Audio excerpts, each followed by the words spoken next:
Hello friends, मेरा नाम है दिनेश पवार और मैं आपका स्वागत करता हूं संतोष साइंस एंड एग्रीकल्चर क्लासेस के इस नए वीडियो के अंदर।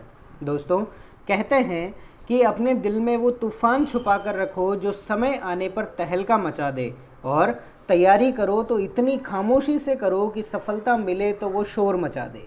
बहुत ही अच्छी कहावत है, बहुत ही अच्छे शब्द हैं जो हमें ये सिखाते हैं कि आप जितनी भी तैयारी कर रहे हैं वो आप धैर्य रख कर करें, बहुत ही शांति से, बहुत ही ठंडे दिमाग से करें और इतने अच्छे से करें कि जिस दिन आपको सफलता मिल जाए, जिस दिन आप अपनी मंजिल को पालें, तो वो उस चीज़ के लिए एक शोर मचाने वाली बात हो जाए। हर कोई आपके बारे में ही बात करे कि यार इन्होंने ये क्या कर दिया, इन्होंने ये कैसे कर लिया। तो ये सारी चीज़ें हमें बहुत ही कुछ सीखने को हमें सिखाती है कि हमें किस तरह से हमारी तैयारी को अंजाम देना चाहिए। लेकिन बात याद रखेंगे कि अगर आप एग्रीकल्चर से रिलेटेड किसी भी एग्ज़ाम की तैयारी कर रहे हैं, चाहे वो जेट हो, आईसीआर हो, बीएचयू या फिर आप सुपरवाइज़र की तैयारी करें, कोई सा भी एग्ज़ाम हो, उस एग्ज़ाम के अंदर जो आज हम टॉपिक पढ़ने जा रहे हैं वो हमारे लिए बहुत ही इम्पोर्टेंट है। याद रखिएगा, एक क्वेश्चन मिनिमम से मिनिमम इस टॉपिक से आपको कहीं ना कहीं किसी एग्ज़ाम में ज़रूर मिलेगा। जी दोस्तों, आज हम बात करने जा रहे हैं कि कृषि के अंदर उपयोग किए जाने वाले विभिन्न यंत्र कौन से हैं, इम्पोर्टेंट कौन से हैं सुपरवाइज़र के एग्ज़ाम के लिए, जेट के एग्ज़ाम के लिए, आईसीआर और बीएचयू के एग्ज़ाम के लिए। तो चलिए बिना किसी देर के हम स्टार्ट करते हैं। हमारा पहला जो यंत्र है उसे हम बोलते हैं एनीमोमीटर, ओके, और दूसरा जो यंत्र है उसे हम बोलते हैं विंड वेन। तो सबसे पहले समझ लेते हैं कि ये दोनों यंत्र क्या है, क्योंकि बच्चे सबसे ज़्यादा इसमें कंफ्यूज होते हैं और वो गलत आंसर टिक करके आते हैं। एनीमोमीटर, जैसा इसका नाम बता रहा है, ये क्या है, एक मीटर है। तो मीटर हमें क्या बताता है? जैसे हमारी गाड़ी में स्पीडोमीटर है तो वो हमें स्पीड बताता है कि कितनी स्पीड है, या फिर हमारे घर में लगा हुआ बिजली का मीटर है तो वो मीटर बताता है कि कितनी यूनिट हुई या कितनी तेज़ी से वो घूम रहा है। तो इसी से याद रखेंगे, ये जो एनीमोमीटर है ये हमें बताता है कि हवा या वायु किस गति से चल रही है। ओके, तो सबसे पहली चीज़ कि इसका उपयोग कहाँ पर होता है, तो हम इससे क्या करते हैं, वायु की गति नापते हैं, विंड की वेलोसिटी नापते हैं। ओके, सेकंड बात करें कि एनीमोमीटर बनता कैसे है, तो बिल्कुल सिंपल सी संरचना होती है। 4 कप हैं जिनको हम बिल्कुल बराबर डिग्री पर उसके ऊपर बनाते हैं और वो एक धुरी पर घूमते हैं। जैसे हवा चलेगी तो उतनी ही तेज़ी से ये चारों कप घूमते हैं, और ये जितनी तेज़ी से घूमते हैं उससे पता लगता है कि हवा कितनी तेज़ होती है। ओके, और इसके नीचे एक छोटा सा मीटर लगा होता है, आप यहाँ पर देख सकते हैं। इससे हमें पता चलता है कि जो हवा है वो कितनी तेज़ है। और याद रखेंगे एक बहुत ही इम्पोर्टेंट क्वेश्चन जो कि बीएचयू में पूछा गया था कि हवा की जो वेलोसिटी है या जो गति है उसे नापने के लिए हम किस यूनिट का उपयोग करते हैं। तो याद रखेंगे यूनिट कौन सी है, नॉट्स, KNOTS, नॉट्स। ठीक है, तो वायु की गति जब भी नापेंगे हम उसको किलोमीटर में नहीं नापते, किलोमीटर पर आवर में नहीं नापते हैं, उसको हम किस में नापते हैं, नॉट्स के अंदर नापते हैं। ओके, और उसको मापने के लिए जो हम उपयोग करते हैं वो क्या है, एनीमोमीटर है। सेकंड हम बात कर ले विंड वेन की, तो विंड वेन से ध्यान रखेंगे ये जो यंत्र है इसको हम उपयोग करते हैं वायु की दिशा नापने के लिए। मतलब हमारी जो हवा है वो किस दिशा में चल रही है और किस दिशा से आ रही है। तो ये बहुत ही सिंपल सा इक्विपमेंट है जिसके अंदर चारों दिशाओं के निशान होंगे, ईस्ट, वेस्ट, नॉर्थ और साउथ, और इसके साथ ही ये एक धुरी पर घूमते हैं। जिस तरफ से हवा चलेगी उसके बिल्कुल सामने क्या होगा, जिस तरफ हवा जा रही है। ओके, तो ये इसको थोड़ा सा समझने की कोशिश करें। विंड वेन जो है उसमें जो एरो लगा हुआ है, जो तीर बने हुए हैं, वो हमें बताते हैं कि हवा किस तरफ से चल रही है और हवा किस दिशा में जा रही है। यहाँ से आता है एक बहुत ही इम्पोर्टेंट क्वेश्चन कि हवा जिस दिशा से आ रही है उसे हम क्या कहेंगे, तो उसे हम क्या बोलते हैं, विंडवर्ड डायरेक्शन। और हवा किस दिशा में जा रही है उसे हम क्या बोलते हैं, लीवर्ड डायरेक्शन। तो इसको बहुत ही इंपॉर्टेंट ध्यान रखिए। विंडवर्ड डायरेक्शन क्या है, हवा जिस दिशा से आ रही है, the direction from which the wind is blowing. और लीवर्ड साइड क्या होती है, the direction in which the wind blows, मतलब हवा जिस दिशा से जा रही है। तो ये दो सिंपल से क्वेश्चन जो है वो विंड वेन से बनते हैं, तो इसे बहुत इंपॉर्टेंट ध्यान रखें। नेक्स्ट हम बात करते हैं हमारा अगला इंस्ट्रूमेंट जो क्या है, रेन गेज। रेन का मतलब बारिश और गेज का मतलब मापक। तो ये क्या है, वर्षा मापक यंत्र होता है। इससे हम मापते हैं क्या, बारिश की मात्रा। ठीक है, तो रेन गेज को हम किसके लिए उपयोग करते हैं, बारिश की मात्रा उपयोग करते हैं। नेक्स्ट हम बात करें कि इससे रिलेटेड और कौन सा दूसरा इंस्ट्रूमेंट आया है, तो उसे हम बोलते हैं ऑटोमेटिक रेन गेज। तो ये क्या करता है, ये हमारे जो बारिश है उसकी मात्रा के साथ साथ उसकी तीव्रता को भी मापता है। ठीक है, तो ऑटोमेटिक रेन गेज का उपयोग इसलिए है, वह हमारे बारिश की मात्रा और उसके साथ साथ उसकी तीव्रता को मापने के लिए। और अगर बात करें कि ये मापता तो है लेकिन इसकी यूनिट क्या होती है, तो यूनिट ध्यान रखेंगे, बारिश को मापने के लिए हम मिलीमीटर का उपयोग करते हैं। कौन सी यूनिट का उपयोग करेंगे, मिलीमीटर का। ओके, और बारिश के जो आंकड़े हम पेपर्स के अंदर देखते हैं, हमारे न्यूज़पेपर में आते हैं, वो हर एक 24 घंटे के लिए होते हैं। ऐसा नहीं कि 12 घंटे के लिए अलग हम दे दिया और आप 12 घंटे के लिए अलग हमने वहाँ पर जो हमारे रेन के हैं उनके आंकड़े दिए हैं। ये क्या होते हैं, पूरे के पूरे एक 24 घंटे के लिए दिए गए हमारे कुछ यूनिट्स होती हैं। ओके, और यूनिट कौन सी है, मिलीमीटर। नेक्स्ट हम बात करें तो हमारा जो अगला इंस्ट्रूमेंट है वो कौन सा है, सनशाइन रिकॉर्डर। सन का मतलब सूर्य, शाइन का मतलब चमकने, और रिकॉर्डर का मतलब कि उसको रिकॉर्ड करता है। तो इसे हम क्या बोलते हैं, जो सूर्य की अवधि है उसे मापने वाला यंत्र। तो इससे हमें यहाँ पर ध्यान रखना है इसका यूज़। तो यूज़ किस लिए है, to measure the sunshine hours, मतलब कितनी अवधि के लिए सूरज चमका है उसे हम किससे मापते हैं, सनशाइन रिकॉर्डर से। तो आप यहाँ पर देख सकते हैं इसका डायरेक्शन भी, इसका यहाँ पर डायग्राम दिया हुआ है हमने। तो ये जो डायग्राम है इसमें क्या होता है, एक ग्लोब होता है, एक बॉल है जो बिल्कुल ट्रांसपेरेंट है, और इसके नीचे हम यहाँ पर देख सकते हैं ये क्या लगा हुआ है, एक कार्ड लगा हुआ है। तो इसके अंदर जैसे जैसे सूरज की रोशनी पड़ती है तो ये इस गोले से पास होकर और कहाँ गिरेगी, कार्ड पर, और वहाँ पर जलने के निशान बनते हैं। और जितने निशान बनते हैं उससे पता लगता है कि ये कितनी अवधि के लिए सूरज चमका है। ओके, चलिए एक और इम्पॉर्टेंट चीज़ इससे है कि हम कौन सा जो सनशाइन रिकॉर्डर है वो सबसे ज़्यादा यूज़ करते हैं।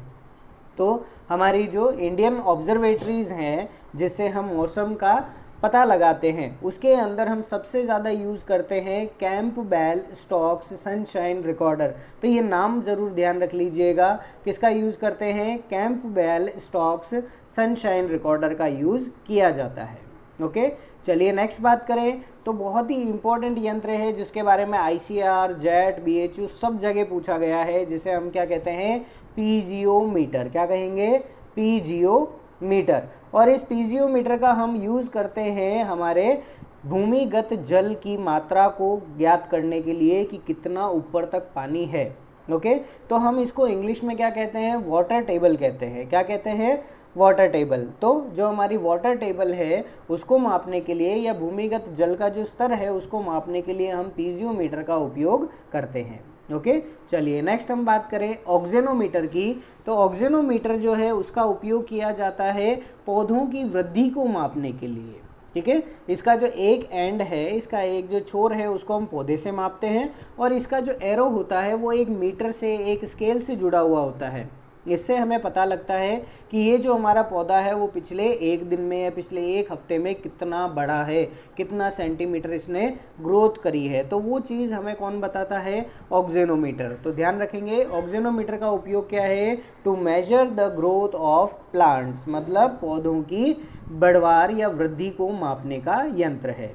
ओके, नेक्स्ट हम बात करें तो ये है हमारा एनेरॉइड बैरोमीटर। क्या है, एनेरॉइड बैरोमीटर। तो बैरोमीटर्स जो होते हैं उनका हम उपयोग करते हैं वायु दाब को मापने के लिए। किसके लिए करते हैं, वायु दाब को मापने के लिए। तो इससे ध्यान रखेंगे जो हमारे वातावरण का वायु दाब है उसको मापने के लिए हम यूज़ करते हैं एनेरॉइड बैरोमीटर का। और ये बैरोमीटर कुछ इस तरह से दिखाई देता है, आप देख सकते हैं, एक क्लॉक सी है, इसके अंदर अलग अलग यहाँ पर क्या है, निशान बने हुए हैं जिसमें पूरी की पूरी वैल्यूज़ हैं, और इन वैल्यूज़ के आधार पर हम पता लगाते हैं कि हमारे एटमॉस्फेयर में कितना ज़्यादा वायु दाब है, कितना ज़्यादा प्रेशर है इस टाइम पर। ओके, चलिए फिर हम बात करें, नेक्स्ट हमारा इंस्ट्रूमेंट है मैनोमीटर। कौन सा है, मैनोमीटर।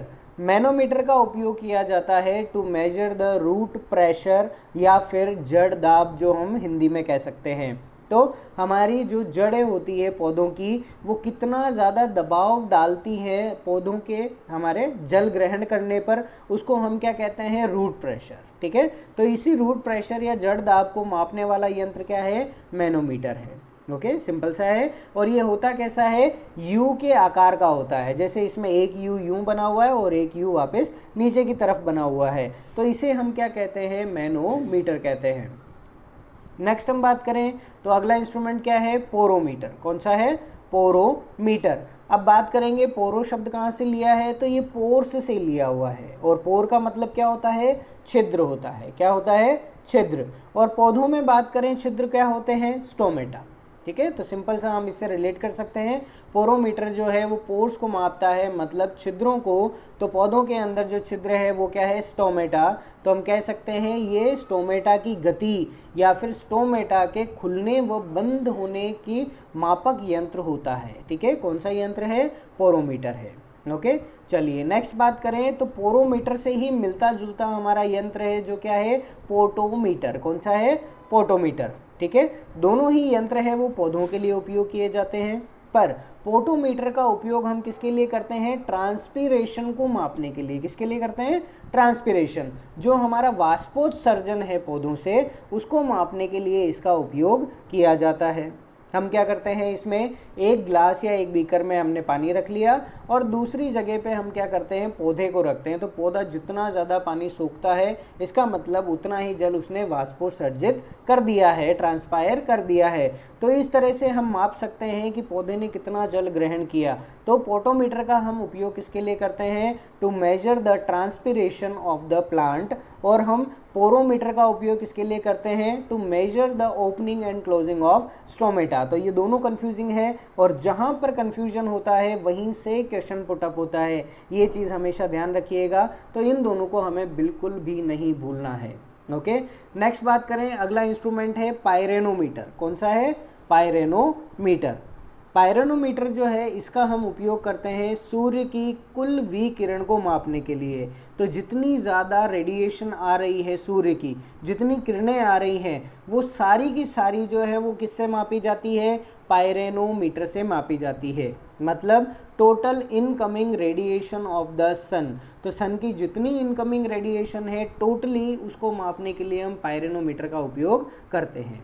ठीक है, उसके बाद हम बात करें नेक्स्ट हमारा जो इंस्ट्रूमेंट है वो कौन सा है, पायरीहेलियोमीटर। कौन सा है, पायरीहेलियोमीटर। ये भी एक ऐसा उपकरण है जिससे हम सूर्य की किरणों को मापते हैं, लेकिन इसके लिए क्या होता है, सूर्य की जो किरणें हैं वो सारी की सारी तो है, वो है टोटल, पर कुछ ऐसी किरणें होती हैं जो क्या होती है, बादलों से टकरा कर वापस चली जाती हैं। कुछ ऐसी होती हैं जो वातावरण सोख लेता है, और कुछ ऐसी होती हैं जो धरती पर आकर गिरती है। तो धरती पर आकर गिरने वाली जो रेडिएशन है उसे हम क्या कहते हैं, डायरेक्ट सोलर रेडिएशन। क्या कहेंगे, डायरेक्ट सोलर रेडिएशन। तो सूर्य से हमारी धरती पर डायरेक्ट गिरने वाली जो किरणें हैं उसे कौन मापता है, पायरीहेलियोमीटर। ओके, और जो टोटल रेडिएशन है, पूर्ण विकिरण है, उसे कौन मापता है, पायरेनोमीटर। तो यहाँ पर भी कंफ्यूजन है, तो यहाँ से भी हमारे लिए क्वेश्चन बनता है, तो इसे भी हमें याद रखना है। और लास्ट बात करें तो हमारा इंस्ट्रूमेंट है टेंशियोमीटर। कौन सा है, टेंशियोमीटर। टेंशन जो है उसका दूसरा अर्थ होता है हमारे विज्ञान के अंदर, वो क्या है, फोर्स या फिर ताकत।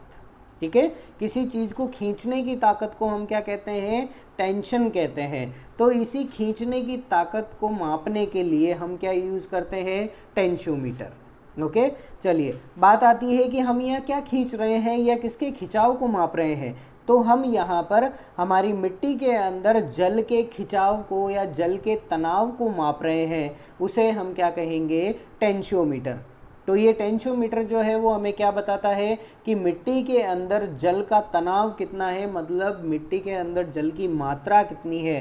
तो हम दोनों शब्दों में कह सकते हैं, मृदा के अंदर जल के तनाव को मापने के लिए या फिर नमी को मापने के लिए जो यंत्र है उसे हमने क्या नाम दिया, टेंशियोमीटर कहा।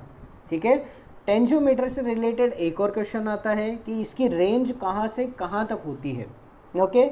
तो पहली चीज़ तो ध्यान रखेंगे, जो टेंशन या फिर जो हमारा तनाव है उसको मापने के लिए हम माइनस साइन का उपयोग करते हैं। किसका करते हैं? माइनस साइन का। हमारे जीवन में भी हम देख सकते हैं, जिसे ज़्यादा टेंशन है वो किस में जाएगा? हमेशा माइनस में जाएगा, वो प्लस में नहीं जा सकता। तो हमें यहाँ पर ध्यान रखना है, हमेशा वाटर टेंशन या फिर जो जल का तनाव है मिट्टी में वो माइनस में ही होता है, वो पॉजिटिव कभी भी नहीं होगा। तो इसकी जो रेंज है वो कहाँ से कहाँ तक है? 0 से लेकर -0.85 तक है। कहाँ तक है? -0.85 तक। और ये क्वेश्चन जो है वो सुपरवाइज़र AAO दोनों के एग्ज़ाम में पहले ही पूछा जा चुका है। तो जो बच्चे तैयारी कर रहे हैं जेट की, ICR या फिर सुपरवाइज़र की, उनके लिए ये चीज़ बहुत ही इम्पोर्टेंट हो जाती है। तो चलिए, हमने यहाँ पर बात करी है आज किसके बारे में? कृषि के अंदर उपयोग होने वाले विभिन्न यंत्रों के बारे में, कि उनका क्या उपयोग होता है, उनसे रिलेटेड क्या इंपॉर्टेंट चीज़ें आपके एग्ज़ाम में पूछी जाती है। और यकीन मानिए कि अगर आप इस वीडियो को पूरा देख चुके हैं तो आप जान चुके हैं कि कौन कौन से इंपॉर्टेंट इंस्ट्रूमेंट्स पूछे जाते हैं, और उनसे रिलेटेड वो 2 से 3 पॉइंट जो एग्ज़ाम में आएंगे वो आपके कंप्लीट हो चुके हैं। तो बिना किसी मेहनत के, बिना किसी डर के आप अपने इन सभी इंस्ट्रूमेंट्स को याद कर चुके हैं। इस वीडियो को अगर आपको अच्छा लगा है तो अपने दोस्तों के साथ शेयर करना ना भूलें, ताकि उनको भी ये सारे इंस्ट्रूमेंट्स याद करने में आसानी हो सके। इसके साथ साथ ये चैनल जो है वो सिर्फ़ और सिर्फ आपके एग्रीकल्चर स्टूडेंट्स के लिए बनाया गया है। तो ध्यान रखें, इस चैनल को लाइक करना ना भूलें, इस पर जो वीडियोस हैं उसे शेयर ज़रूर करें, और इस चैनल को सब्सक्राइब ज़रूर कर लें, ताकि ऐसे आने वाले और वीडियोज़ आपको मैं टाइम पर दिखा सकूँ। Thank you.